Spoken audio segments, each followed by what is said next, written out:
So you think you have a patient who might have symptomatic peripheral arterial disease. So they might have claudication or they might have critical limb ischemia. In this video, we're going to talk about how to evaluate them clinically. As medical students, you need to remember that common things are common in clinical practice. They're also common in examinations.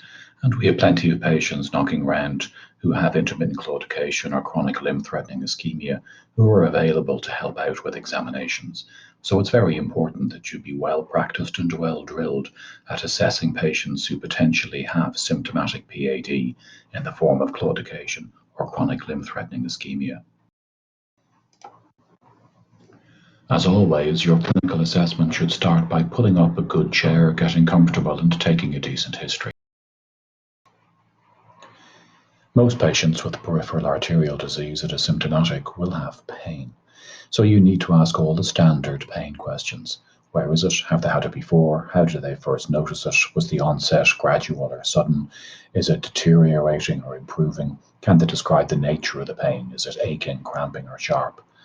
What is the severity? Does it radiate anywhere? Does anything make it better or anything make it worse? What do they think caused the pain?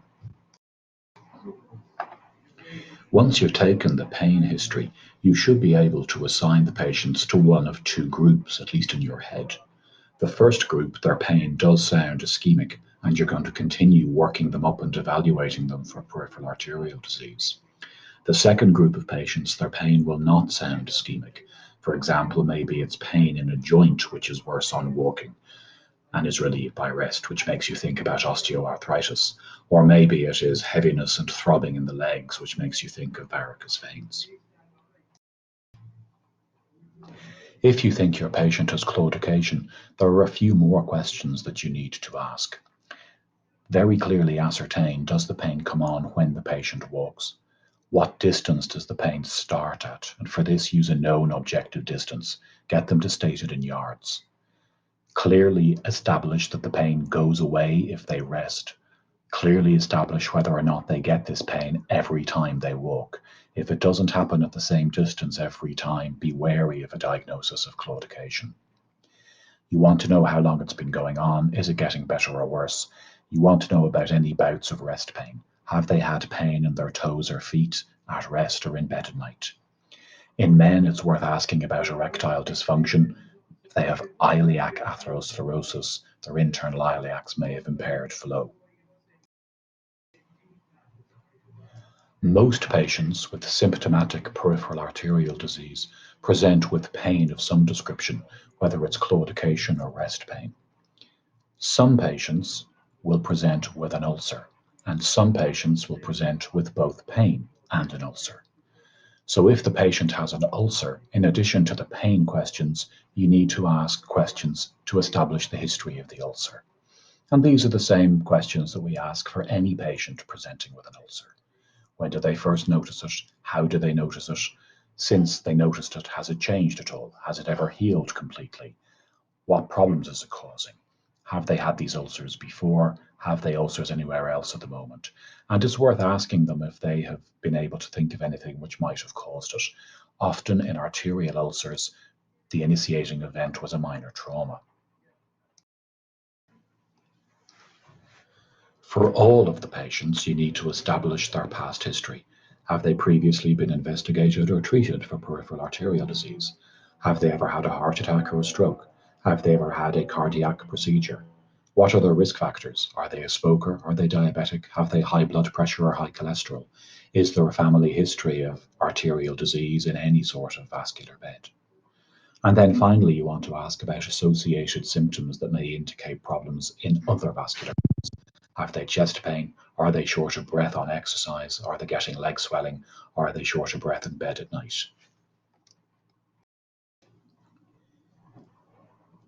Once you've completed your history, it is time, as always, to move on to examination.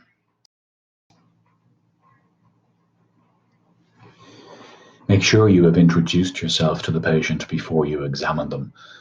Ask the patient's permission to proceed, and the exposure for a peripheral arterial disease examination is from the hips to the toes. Start your examination with an inspection from the end of the bed. Look at the patient's exposed leg. Is it pale? Is there redness in funny places? Do the toes look blue?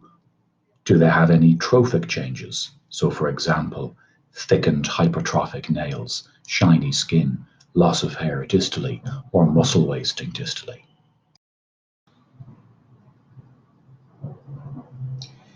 Next, you need to check for any ulcers. Specifically, you want to look at the lateral side of the foot, particularly around the fifth metatarsophalageal joint, the head of the first metatarsophalageal joint, and the medial side of the foot, the plantar aspect. Look at the heel and look at the malleoli. And if you find an ulcer at any location, you need to proceed and describe the ulcer, just like you would for any ulcer elsewhere in the body. Site size, depth edge, base border, surrounding skin, local temperature.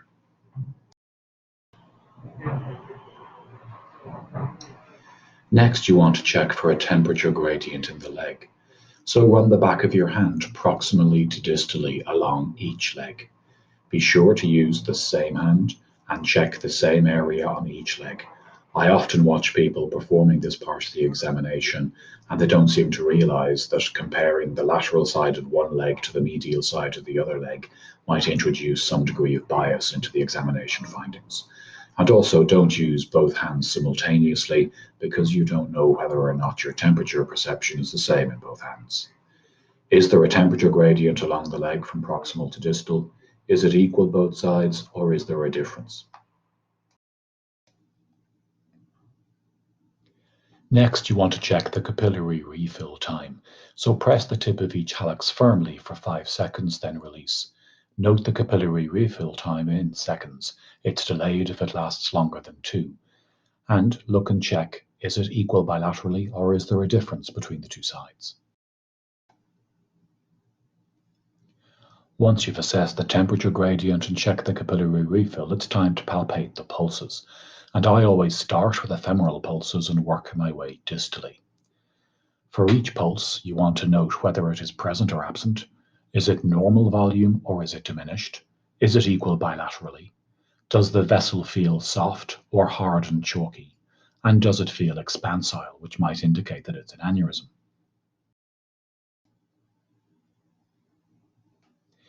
It is important that you know the surface anatomy of the lower limb pulses, as nothing tends to arouse examiners' interest more than the realization that the candidate in front of them doesn't know where they should be checking for the pulses. The femoral pulse lies at the mid-inguinal point. This is halfway along a line connecting the anterior superior iliac spine and the pubic symphysis. It is not the same as the midpoint of the inguinal ligament, which runs from ASIS to pubic tubercle. The mid-inguinal point is slightly more medial.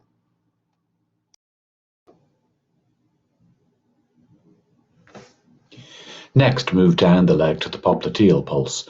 Ask the patient to flex their knee to 90 degrees and put your thumbs on the anterior tibial tuberosity so your fingers line up between the heads of gastrocnemius at the back of the knee. You should be able to palpate the popliteal pulse by pressing your fingers forward towards your thumb.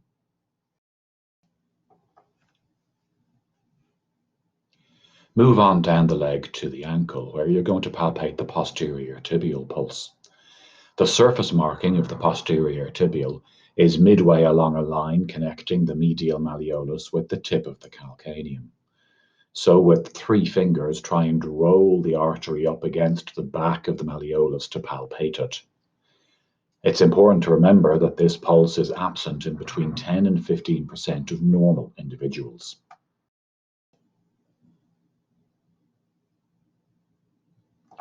Finally, you want to palpate the dorsalis pedis pulse. Again, the surface marking of this tends to cause quite a bit of confusion, and inability to identify the pulse will alert the examiners to the possibility that you haven't practiced enough. The surface marking of the dorsalis pedis pulse is in the mid-third of a line connecting the mid-malleolar point to the first web space, immediately lateral to the tendon of extensor hallucis longus. Again, it is impalpable in 15% of normal individuals, just like the posterior tibial.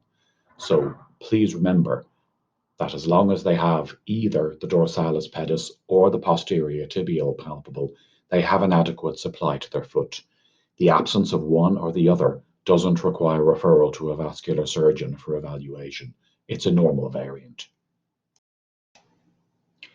Percussion usually follows after palpation, but there is nothing to percuss in the peripheral vascular examination, so instead we're going to move on to auscultation.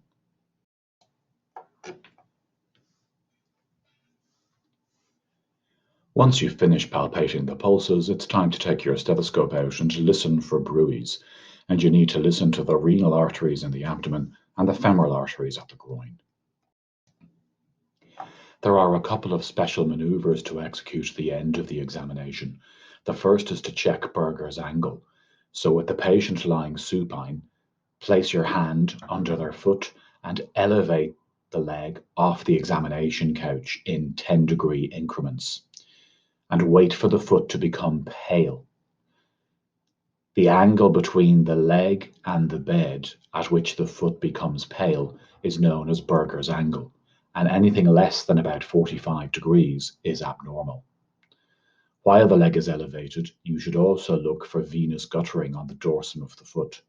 This indicates that there is not enough blood getting into the foot at this angle to produce venous filling, and again is a sign of limb ischemia. Once you have identified the Berger's angle, hold the leg there for a couple of minutes, leaving the foot to become more and more pale. Then ask the patient to sit up and swing their leg over the edge of the examination couch, so the foot is dangling in a dependent position. If the foot now goes red, that indicates reactive hyperemia and constitutes a positive Berger's test. It is a feature of limb ischemia.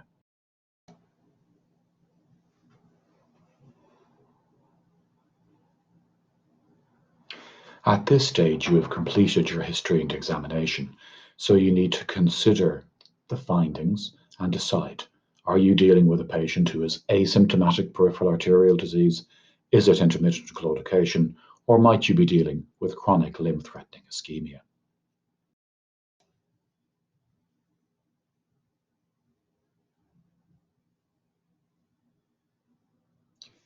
Thanks for watching. Don't forget to like the video and subscribe to the channel, and if you want the written revision notes, they're available free at vasculartutor.com.